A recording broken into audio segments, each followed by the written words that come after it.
that the levels of malnutrition that our countries have in Africa cannot be afforded our governments, and it's high time that we started doing something about it. Unfortunately, the population that is malnourished doesn't have that chance to vote. So someone has to stand up for them to share their part in it. There is political will in most of the sub-Saharan African countries, and this political will is through the strategic plans that we have, the policies and the guidelines that we have, where nutrition is seemingly addressed, and this is cutting across all the sectors. However, the low operationalization of these policies and guidelines that we have is something that we should be asking ourselves, is it the political will that we actually need, or it's actually the commitment that we need? And this commitment can be through the operationalization of these strategies, giving more funds, not only human, but financial resources, addressing the infrastructure needs as well as the technical capacity. So when we have the fora, we should be maybe fighting for political will, but also having political commitment into this. The rest of my presentation is based on the lessons that we have learned in the bid of getting the political commitment in Uganda. We started by building our coalition through making a technical working group.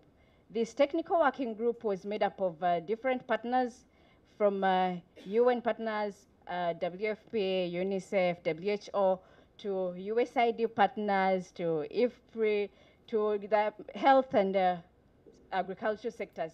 However, just having these on board, we felt that we should also expand our set of players and brought on board other government institutions, like the people who are in charge of the data, the Bureau of Statistics, the people who are in charge of making our standards, the people who go down to do the implementation from the local governments. We felt that when we have a wide set of players, then we will have the pressure groups, but also we will be able to mobilize resources, the information, and have the finances, but then also have support that is in kind, say venue for holding our workshops, and then the teas that we have, like you can see. Then from there, we felt that having the information is not just enough. And information from Uganda is scattered. We have the national information that is collected in the DHS on a 5-year basis, but then also different partners have information in their places. And since there is no focal point for collecting this data, we felt that the first thing we have to do is collect this good data that we have, put it in one place, but then also change it into a version that is easily understood by everyone. So we took on the creation of our evidence base for nutrition. After getting that evidence base, we felt that we have to have objectives, standardize our terminologies, have goals, have outcomes, but then also have a roadmap. And one of the achievements that we got from our 7-day training was an advocacy package, which has 4 briefs and a fact sheet. Then with our information packaged in a way that can be easily understood, we felt that we have to walk the talk. We have to operationalize. We have to step out and talk to the people in a language that can be understood. And who is better to do that than the media? So we got the media on board through the Uganda Health Communication Alliance. This is a collection of journalists who do health reporting in our day-to-day newspapers. So we got them on board, not only through the dialogues like we are seated here, but we took them down on ground. Our politicians, our governments understand when they see. And we had to bring pictures closer to them, but then also get the media know that when they do evidence-based reporting is the best thing to go. We also identified nutrition champions. The culture in Africa is that not everyone is approachable. And it depends on maybe the color of your hair. With my black hair, it might be harder for me to go and say something that I'm passionate about. But when that hair changes slightly to gray, then you will be given audience to air out some views. So we had to identify our nutrition champions across. So we had to go and identify our nutrition champions across all the sectors and as well as the partners. I'll share with you that how far we've gone with this as we progress. Also, for any advocacy or capacity building that has to be done, it has to be monitored in order to know whether you have been effective at it or it actually isn't working and we've got to change. For more information about this, we can refer to brief 11. What have been the achievements that we have made so far? We've managed to have regular information dissemination workshops as well as advocacy forums. So while we have our information dissemination forums on a quarterly basis, much as they are also chaired by the health sector, we have a wide range of participants. So on a quarterly basis, we are at least assured of more than 70 participants from across all the sectors, academia, as well as partners who are implementing to share their information. But then also we have advocacy forums that are being spearheaded by the National Planning Authority, which is also in charge of the development plans for the country.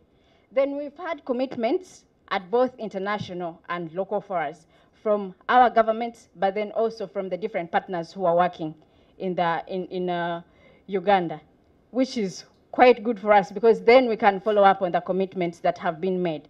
Then we also managed to have nutrition included in the National Development Plan. Now, the person who is behind this inclusion of nutrition in the National Development Plan is also one of our major nutrition champions. We went for a forum and we talked so much about nutrition, and then he said, why is it that you're talking so much about this nutrition, yet the National Development Plan is going before Cabinet, and I haven't seen nutrition mentioned anywhere.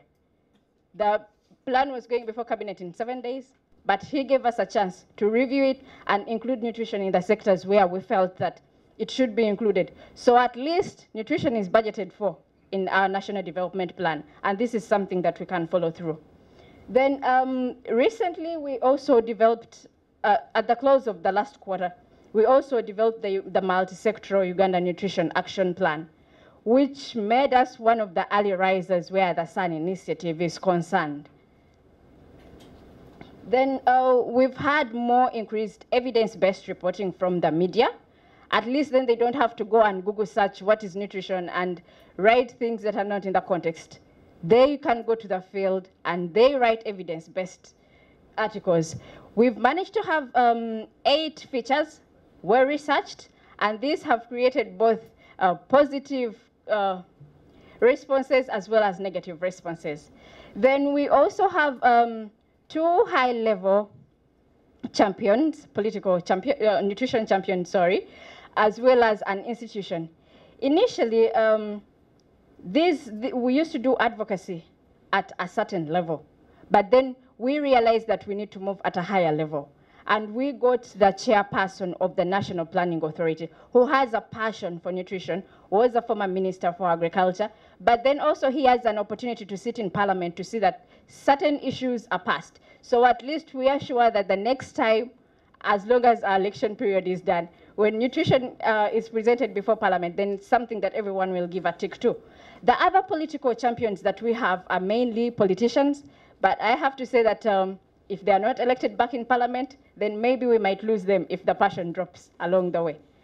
Then we also got a political champion through an institution. This is a forum for mainly professionals in agriculture. It's called the Uganda National Academy of Sciences. But last year, they started spearheading the nutrition for us. And we know that if it isn't the health sector, at least we have a partner in agriculture who will do this. Then we also have increased funding for research and dialogues. On the research side, recently, the Gates Foundation approved to fund a research on the cost of hunger study in Uganda. But then the different partners are also now interested in knowing more. What are these linkages between agriculture, health, and nutrition? Everyone, there is that excitement that is going on. And we are now in the process of having our agriculture value chain nutritionalized. But then also different partners are interested in supporting dialogues, our advocacy dialogues at the different levels, such as IGAD, IFPRI, and they are also taking us to international forums. So we can share the experiences that we've had, but also learn from what other people are doing. What are the lessons that we have learned? we realized that having advocacy, that the achievements will differ with the different levels that we go to. At the technical level, when we started out, we achieved the fact that nutritionists were recruited in the different areas in the districts. However, that wasn't enough because recruitment of the nutritionists, they were in the health sector, not the other sector, and no one seemed to realize that we can go beyond just having people put into the health facilities. So we felt that when we move to a higher level, then we will have things such as infrastructure, finances, technical capacity strengthened at those other levels. Then we also realized that resource mobilization is not always done in the formal way. We lack leadership for nutrition coordination and advocacy in our country. So there is no pool whereby, you approach so-and-so and we have funds in a certain pool that are diverted for nutrition. So what we did was different partners said, yes, we have these funds, we will do this.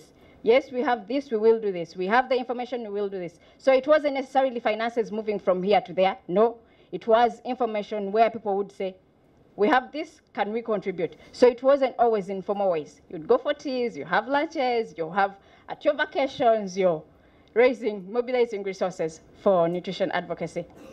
Then we also noted that with concerted effort, with the multi-sectoral approach, we would have greater success because different people have different audiences and we can't afford to go to all the different forums. But then if you have someone in another sector who is passionate about nutrition, they get that chance to air out this thing that we are passionate about in the different forums that they go to.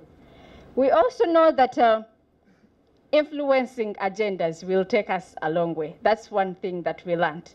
So when you come into our office, we are a one-stop center for data, we are a one-stop center for speeches, we are a one-stop center for presentations, you can name it. But we make sure that when approached to say anything about nutrition and how it affects all the other sectors, you're in the right place.